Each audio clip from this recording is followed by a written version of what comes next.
sauti imara, mwanamke aliyetisha Waingereza na kuogopwa na serikali yake mwenyewe. Siku sauti ya Bibi Titi Mohamed iliposikika katika mikutano ya hadhara katikati ya jua kali la Dar es Salaam, haikuwa sauti ya ombi, bali ya amri. Ilikuwa sauti iliyochochea wanawake kuacha kimya, kuacha hofu na kuacha kufungwa na mila zilizowaambia siasa ni za wanaume. Ilikuwa sauti iliyobeba hasira ya ukoloni, matumaini ya uhuru na baadaye huzuni ya kusahaulika. Mwanamke huyu hakuingia vitabuni kwa bahati, aliingia kwa gharama kubwa na alilipia ushupavu wake kwa kifungo cha maisha. Asili ya msimamo mkali. Utoto wa Bibi Titi Mohamed. Bibi Titi Mohamed alizaliwa mwaka 1926 katikati ya jiji la Dar es Salaam, katika familia ya Kiislamu iliyofuata maadili ya mila na dini. Hakupata elimu rasmi ya shule kama ilivyokuwa kwa wanaume wengi wa kizazi chake, lakini alijifunza kupitia maisha, wazazi na mazingira. Alijifunza kusoma nyuso za watu, kusikiliza sauti za mitaani na kuelewa mizani ya nguvu kati ya wakoloni na Waafrika waliotawaliwa. Katika nyumba yao, mazungumzo ya haki, heshima na utu hayakuwa nadharia bali sehemu ya maisha ya kila siku. Uzoefu huu ulimjenga kuwa mwanamke mwenye msimamo, asiyeogopa kusema na mwenye uwezo wa kushawishi bila karatasi wala mihadhara mirefu. Miamko ya uhuru. Kuingia katika mapambano ya kitaifa. Miaka ya 50 ilipofika, Tanganyika ilikuwa chini ya utawala wa Waingereza na hasira ya wananchi ilikuwa imefikia kiwango cha kuchemka. Julius Kambarage Nyerere alipoanzisha Tanganyika African National Union, TANU, alihitaji zaidi ya wasomi na wanaume wa mijini. Alihitaji watu walioweza kufika kwa wananchi wa kawaida, hasa wanawake waliokuwa wengi lakini wametengwa kisiasa. Hapo ndipo Bibi Titi Mohamed aliibuka kama silaha isiyotegemewa. Alitembea mitaa kwa mitaa, masoko kwa masoko na vijiji kwa vijiji, akizungumza na wanawake kwa lugha walioelewa. Aliwaambia uhuru haukuwa wa wanaume pekee na kwamba bila wanawake Tanganyika isingeweza kujikomboa. Mama wa mapambano. Kujenga jeshi la wanawake wa TANU. Bibi Titi alipoteuliwa kuwa kiongozi wa umoja wa wanawake wa TANU, aligeuza nafasi hiyo kuwa ngome ya mapinduzi ya kijamii. Alisajili maelfu ya wanawake, akawafundisha kuzungumza hadharani, kuchangia fedha za chama na kushiriki mikutano ya kisiasa bila woga. Wanawake waliokuwa wamezoea kuonekana kama wafuasi wa kimya, ghafla wakawa wahamasishaji, wachangiaji na wapigania mabadiliko.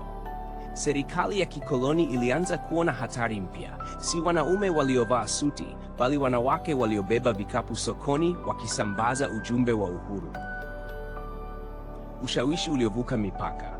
Bibi Titi na Nyerere. Uhusiano kati ya Bibi Titi Mohamed na Julius Nyerere ulikuwa wa heshima na mashindano ya kimya. Nyerere alimtambua kama mhimili muhimu wa TANU na Bibi Titi alimtambua Nyerere kama uso wa harakati. Lakini Bibi Titi hakuwa kivuli cha mtu yeyote. Alizungumza kwa niaba ya wanawake na mara nyingi alitoa maoni makali ambayo hayakupambwa kwa lugha ya kidiplomasia. Nguvu yake ilitokana na ukweli kwamba hakuwa msomi wa vitabu bali msomi wa maisha.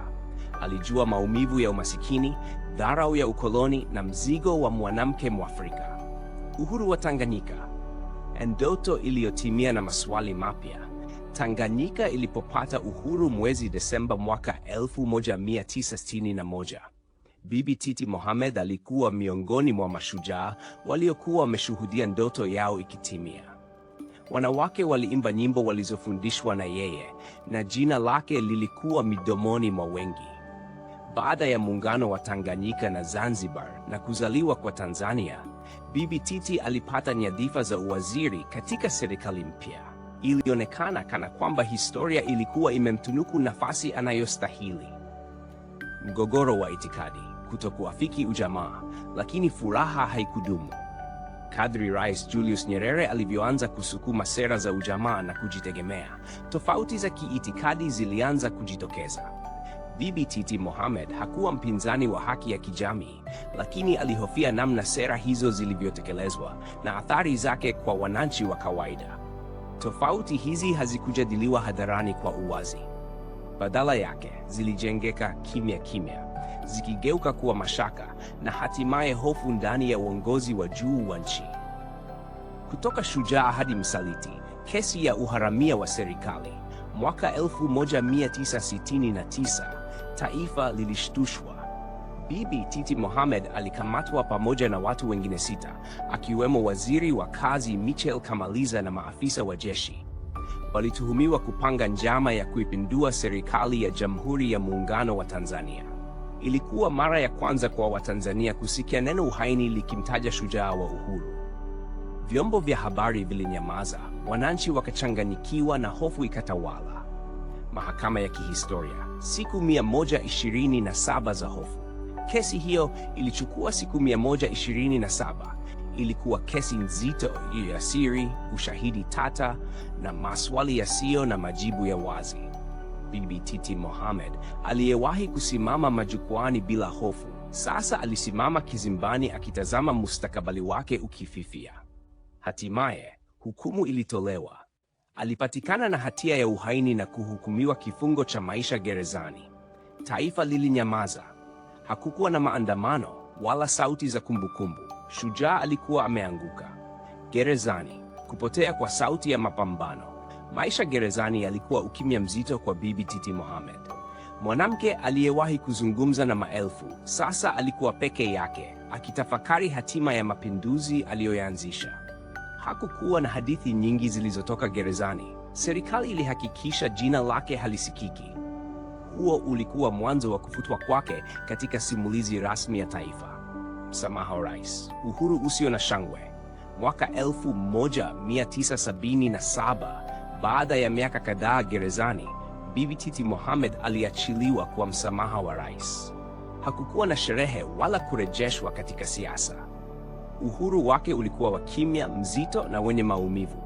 Aliishi maisha ya kujitenga, mbali na familia, marafiki wa zamani watano na jukwaa la kisiasa. Mwanamke aliyewahi kuitwa mama wa harakati, sasa alikuwa kivuli cha historia. Kusahulika kwa makusudi, wanawake na historia. Kwa miaka mingi, mchango wa Bibi Titi Mohamed haukutajwa wazi katika vitabu vya historia. Ukimya huu haukuwa wa bahati mbaya, uliakisi tatizo pana zaidi: kusahaulika kwa mchango wa wanawake katika historia ya kisiasa ya Afrika. Wakati wanaume walitukuzwa kama waasisi wa taifa, wanawake walioshika msingi wa harakati walifutwa polepole katika kumbukumbu za umma. Mwanga mdogo baada ya giza. Kutambuliwa upya mwaka 1991, mambo yalianza kubadilika. Katika chapisho la chama lililoadhimisha miaka 30 ya uhuru, jina la Bibi Titi Mohamed lilitajwa tena likiitwa shujaa wa harakati za uhuru. Hatua hiyo, ingawa ndogo, ilikuwa mwanzo wa kurekebisha historia. Urithi usiofa. Mama wa taifa leo. Mojawapo ya barabara kubwa jijini Dar es Salaam inabeba jina la Bibi Titi Mohamed. Kwa Watanzania wengi, yeye anakumbukwa kama mama wa taifa, mwanamke aliyethubutu pale ambapo wengi walinyamaza. Hadithi yake ni somo la ujasiri, gharama ya kusimama na dhamira yako, na hatari ya historia kuandikwa na washindi pekee. Hitimisho la kimya. Sauti inayoendelea kusikika. Ingawa Bibi Titi Mohamed alifariki bila kurejea katika siasa, sauti yake haikuwahi kufa.